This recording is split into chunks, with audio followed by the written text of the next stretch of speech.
Nyce quick tip. It's a very interesting one. How to pass by very narrow passage.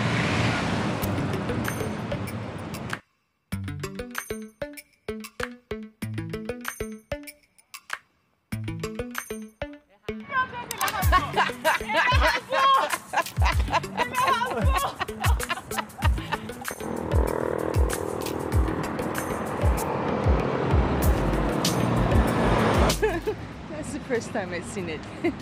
That's good. This one wine, but check out this one.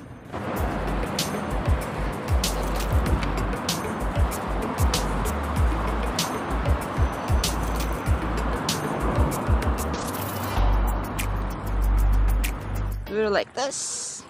Pull your bike standing up.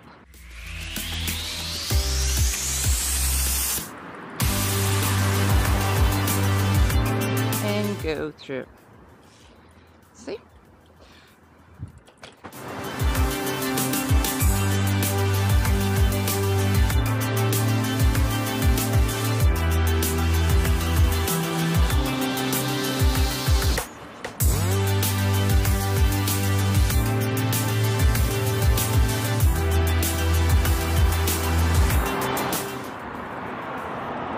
I still prefer this way. It's much easier and safer. But you can do it any way that you want. You know, the important thing is safety. See how easy it is? And that's the easiest way. Hope you like it. It's a very short tip. If you did like it and want to see some more tips, subscribe. Be part of this channel. See ya.